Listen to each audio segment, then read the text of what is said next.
Okay, Boker Tov. Good morning. Today's Daf Yomi is Yevamos Daf Nun Ches, Yevamos 58. We're going to start on the bottom of 57b, the last line, where the Gemara tells us that Amar Rami Bar Chama, that Rami Bar Chama says Yesh Chupa L'Psulos. So this is a continuation of a dispute that we had on the top of Nun Zayin Beis. Rav says there's chuppah l'psulos and Shmuel says there's no chuppah l'psulos. What does that mean? So chuppah is not something that's completely defined. Today we understand it's a marriage canopy, so some commentaries understand it, where the groom takes the bride into his house, but he has not yet. In this case, what we're talking about is the way Rashi understands it. He has not yet done the betrothal. He just does this act of chuppah, which is usually done after the betrothal. So Rav said that the chuppah has enough legal significance that if it was a marriage that was not kosher, i.e. a divorced woman to a Kohen, and she's a daughter of a Kohen herself, she is disqualified from going back to her father's home and eating the trim of the sacred food. Whereas Shmuel said, Ein chuppah l'psula. Shmuel says, no, it doesn't disqualify her. So now in the beginning of our Daf Yomi, says Rami Bar Chama, Yesh chuppah l'psulos, whether this position of Rav says, Yesh chuppah l'psulos, banu l'machokas Rabbi Meir, Rabbi Elazar, Rabbi Shimon. This is actually the same dispute that we saw between Rabbi Meir, Rabbi Elazar, Rabbi Shimon in our Mishnah, which was on 56b. Now remember that there are two aspects to a Jewish marriage. That first you do the betrothal, which is called the kiddushin, and that's usually effectuated with money or contract, or can be also done with bia. That is the betrothal. That's the first stage. And the second stage is the nisuin, where they consummate the marriage and they're fully married.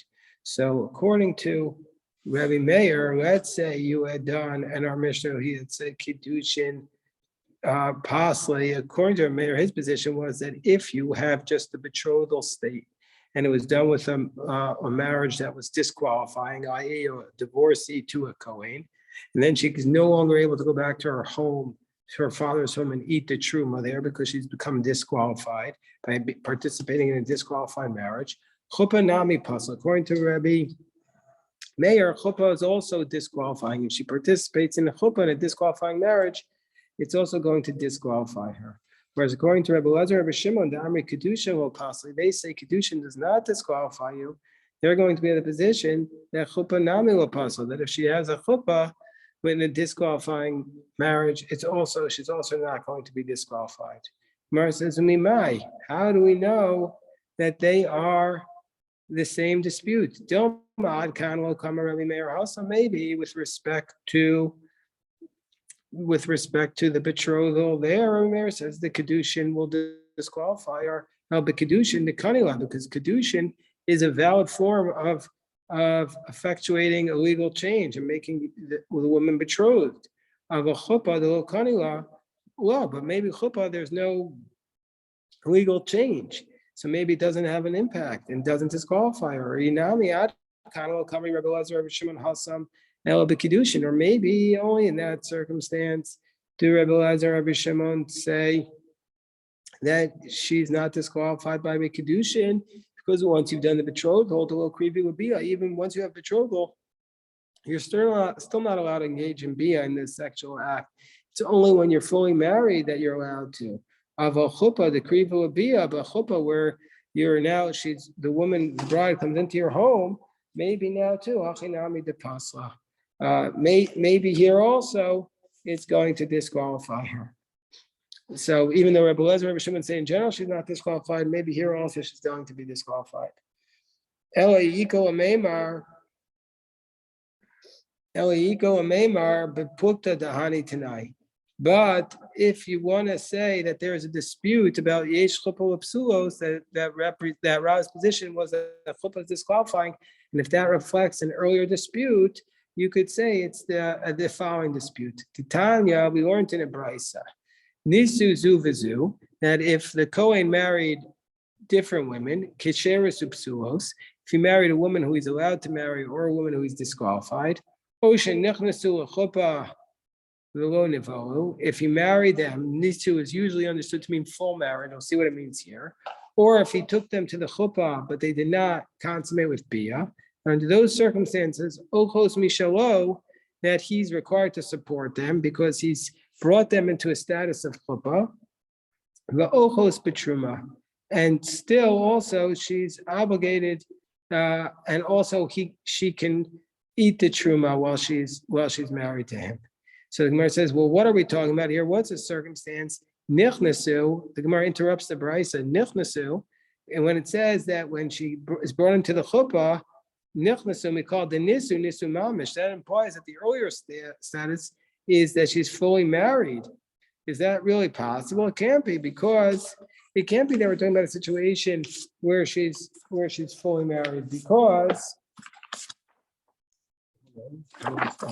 we can't be talking about a situation where she's fully married, because if she'd be fully married, would she really be able, if it was a disqualifying marriage, would she really still be able to go back and eat the truma? So it must be a lav could go and she nichnasu lechuppah v'lo nevos. So that when it says nisu, it means, what does it mean she's married? It means that she entered the chuppah, but she did not have the bia. The kotani ochos mishalo v'ochos betruma. And so then she's supported by him, but she could still go back and eat the truma in her father's home. So we see from here, even though she has chuppah, it's like Rebbe Lezer, Rebbe Shimon, that she can go back and eat the truma. So it's not disqualifying to her. Whereas Rabbi Yishmael ben Osher Rabbi Yochanan ben Broka says, Kol shabiyasa machilasa, anything that the bia allows her to eat, chupasa machilasa, the chuppah will allow her to eat, meaning to say the truma. But kol she'ein biyasa machilasa, and anything that the bia does not allow her to eat, ein chuppah machilasa, the chuppah does not allow her to eat. So for the fact that we compare the chuppah to bia, we see this is like the position. This is the position of Rabbi Meir, who says that the chuppah will disqualify her. So therefore, we see that chuppah is disqualifying, and this seems to be like Rabbi Meir. So excuse me, this is like Rav, who says that chuppah is disqualifying to her. So the Gemara says, Mimai, how do you know that's the case? Dilma, Rabbi Yishmael ben Osher Yochanan ben Broka is not holding like Rav, who says that the chuppah is disqualifying. Maybe he holds like Rabbi Meir Spearling. Maybe he holds like Rabbi Meir, who says Kedushin, the Amar Kedushin lo acha. He says that what is the chuppah? That the chuppah is Kedushin, like Rabbi Meir, and that's the reason why she can't eat from the truma. Gemara says it can't be that that's the case, because if that's what he meant, why was the price to say Kol she'ein biasa machilasa and chuppah machilasa? If he holds like Rabbi Meir says that you cannot, that the kedushin is disqualifying to her, it should have said Kol she'ein biasa machilasa and chuppah machilasa. It shouldn't have said that. It should have said Kol she'ein biasa machilasa and kasva machilasa. That the typical kedushin case is not done with bia, but with money. You typically give a ring on. You do the kedushin with the ring, not with bia. So therefore, so it seems like this is therefore not a case of the dispute with Rabbi Meir. So the Gemara says, no, Dilma, Aidi de Amar Tanakama Chuppah, Amar Yehun Nami Chuppah. No, maybe Rabbi Shmuel ben Osher Rabbi Yochanan ben Broka uses the word Chuppah because the earlier case, the Tanakama used the word Chuppah. So therefore, it's possible that this dispute of this price is really reflecting the dispute between Rav and Shmuel. Rav says Yesh Chuppah Psuos, and if you have Chuppah, it disqualifies you, and Shmuel says it doesn't. That the Tanakama here is like Shmuel, and Rabbi Shmuel ben Osher Rabbi Yochanan ben Broka is like Rav. Amar Rav, Amram, Hamilsa, Amar Rav Sheshis. There was a teaching from Rav Sheshis. V'anirinu la'aynen mimas nisin, and illuminated our eyes from our Mishnah. What was the statement? The statement was Yesh chuppah psulos. That the statement he says that Rav Shesha said was Yesh chuppah psulos. That chuppah is disqualifying like psulos. That chuppah will disqualify you. What does it mean Yesh chuppah psulos? That, like we said, that if you engage in a chuppah with a disqualifying marriage, that you're going to be disqualifying from our truma. From eating, the woman's disqualified from going back to her father's home and eating the truma. And says Rav Sheshes Vitana Tuna. And we base this on, and there's a Mishnah that we base this on. What's the Mishnah? The Mishnah deals with the issue of the Sota woman. A Sota woman is a woman who's accused by her husband of being adulterous. And he says, with a specific man, he says, you're not allowed to be with that man. And if you're with that man, and then he warns her. And then if she goes out and secludes herself with that man, and then she has to drink the bitter waters, and the bitter waters will test her whether or not she's innocent or guilty. And as she says, when they test her to drink, she says, Amen, Amen. She says in the verse that Amen, Amen. I agree. So what does it mean? Amen shelo satisi arusa means I agree that I did not sin while I was an arusa, unasua, or fully married.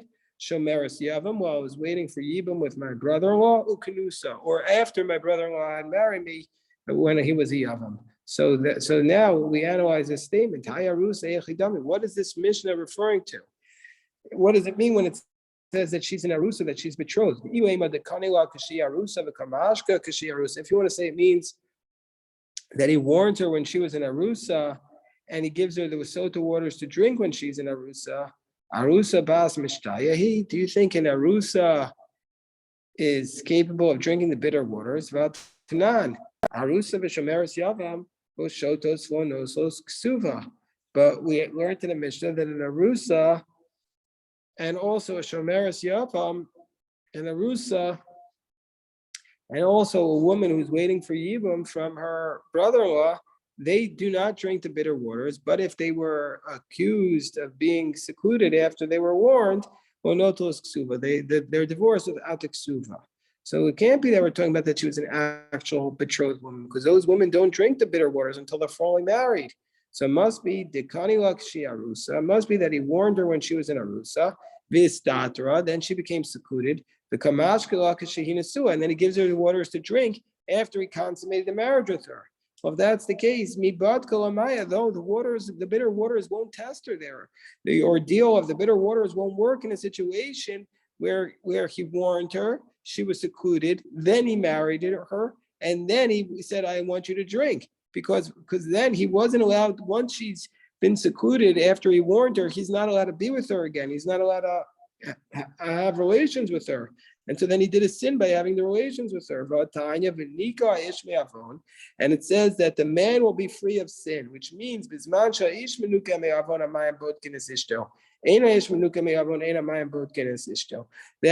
the bitter waters will only work, they'll only test the woman if the man himself is completely innocent. So it can't be the case that that's what we're referring to. So what's the scenario of the Mishnah? It must be he warned her when she was in Arusa. And she was secluded.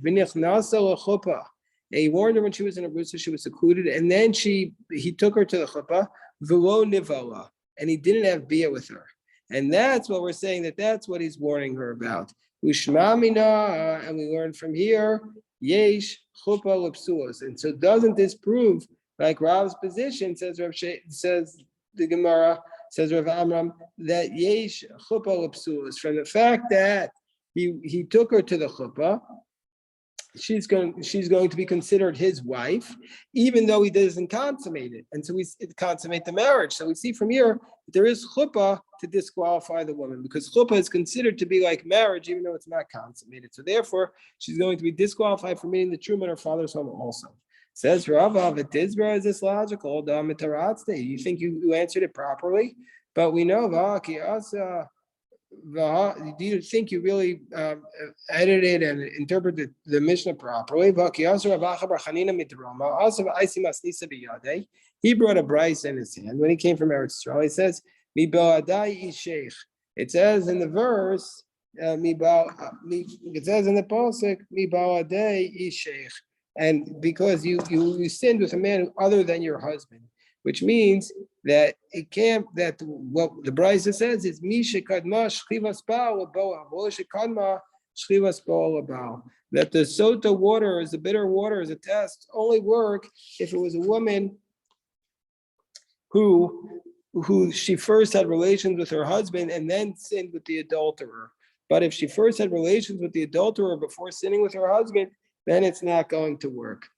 So so therefore, in this case, if she first sinned with the adulterer after she was betrothed, and only then did she sleep with her husband, or she hadn't yet slept with her husband even, then it's not going to be considered a case of the bitter waters. So the Gemara says, no, it is possible to have this scenario where she first had been with her husband and only then with the adulterer, even before she got married. Because Amar Bar Chama, Mishkachos, I'll tell you how we have the situation. We know Jabala, Arusa, Bebeis Avia. It's possible where she had relations with her husband, i.e., her fiance, when she was just engaged in her father's home, and then she was warned, and then she became secluded with her adulterer.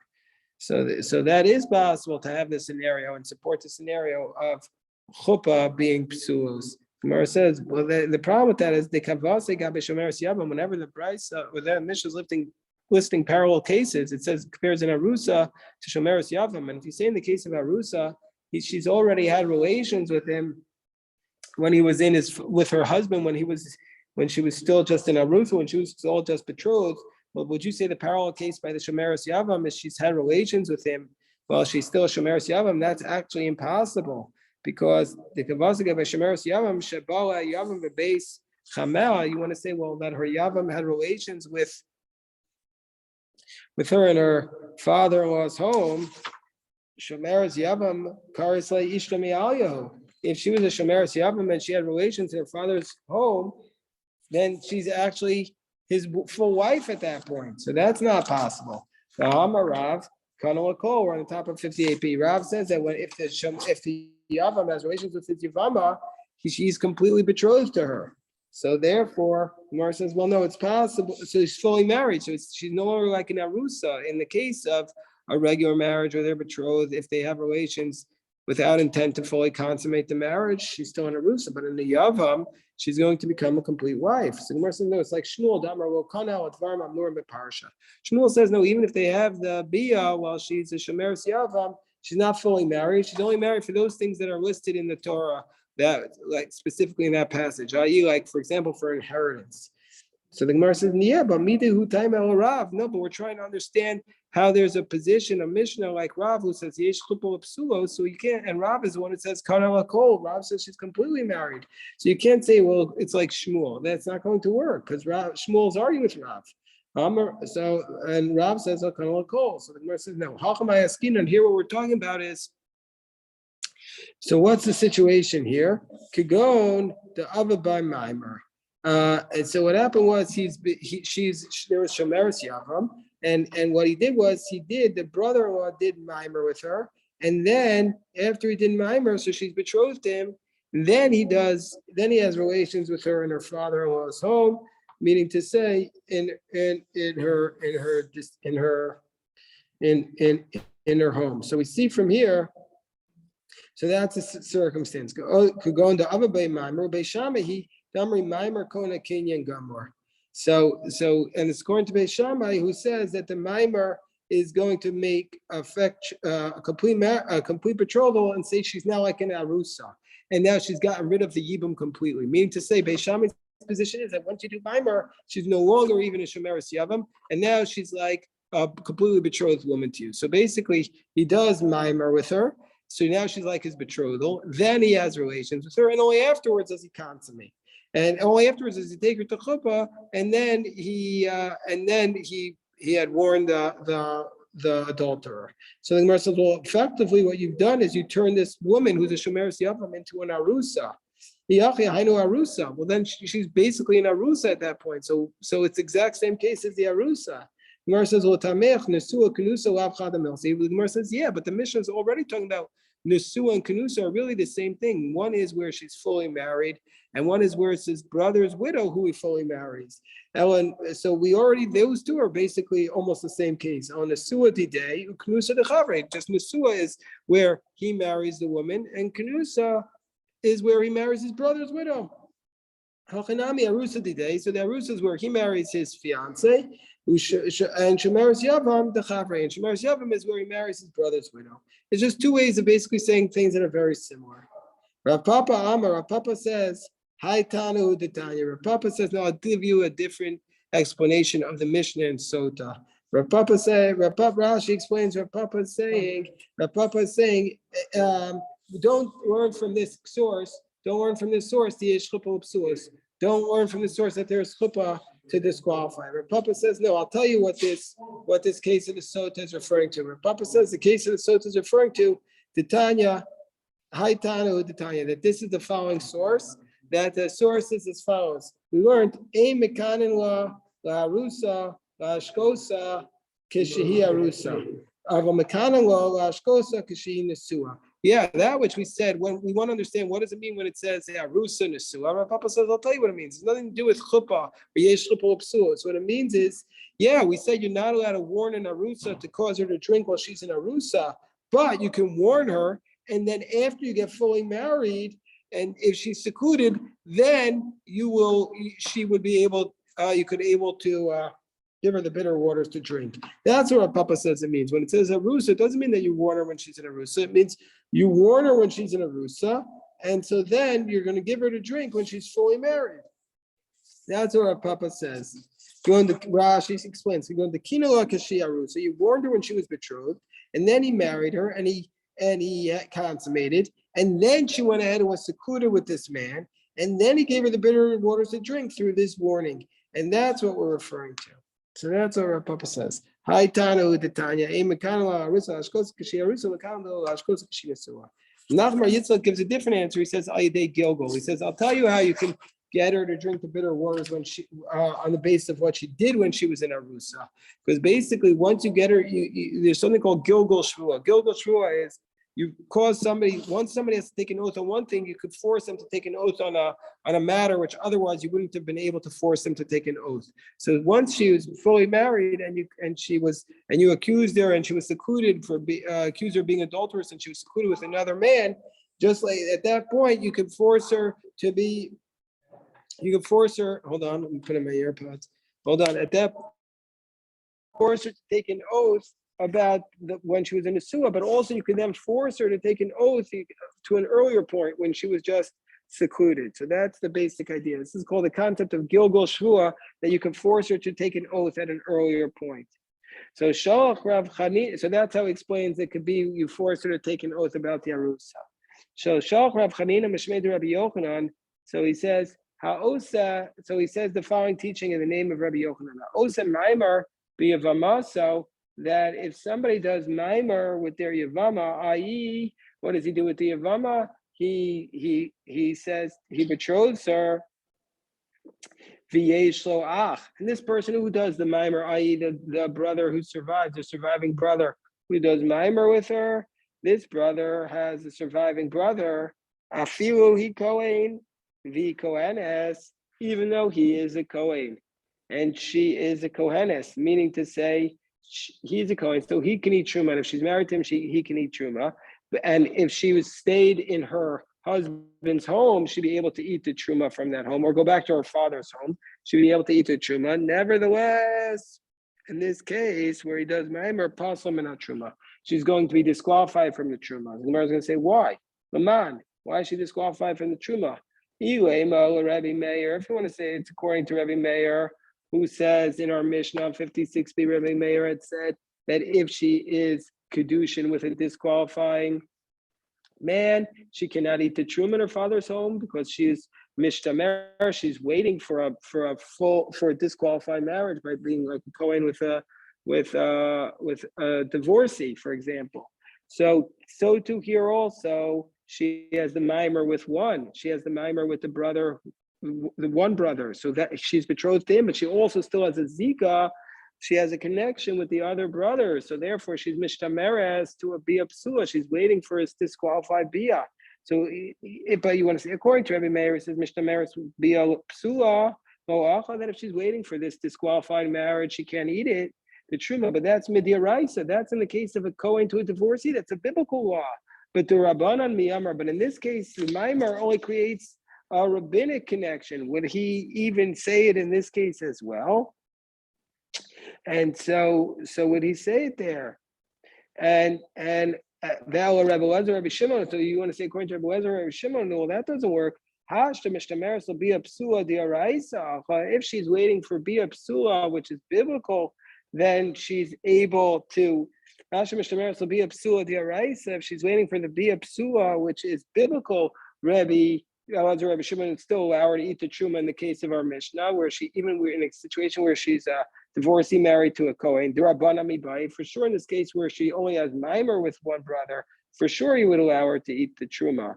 So Elaki also Ravin explained also that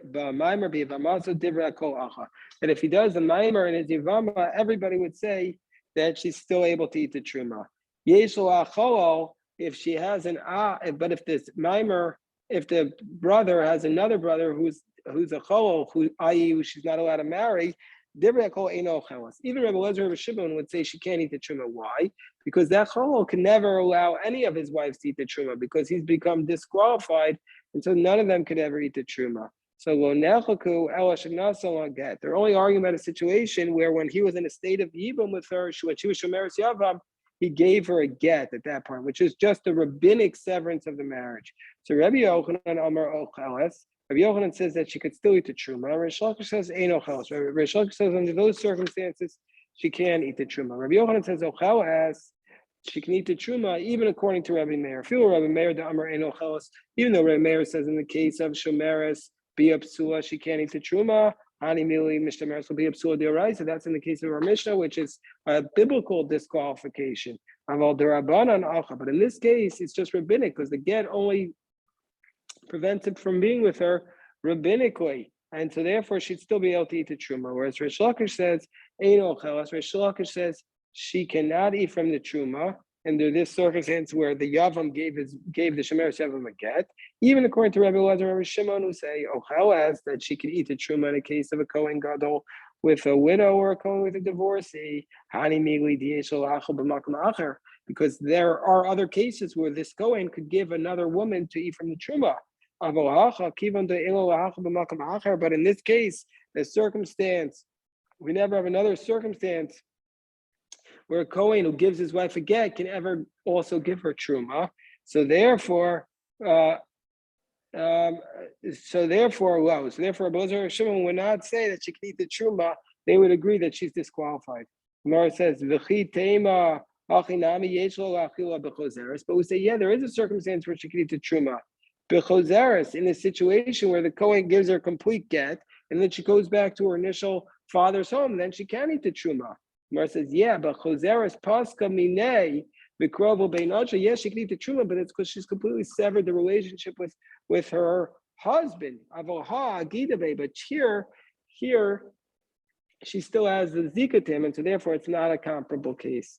Okay, I'll be happy to take any questions. We studied today in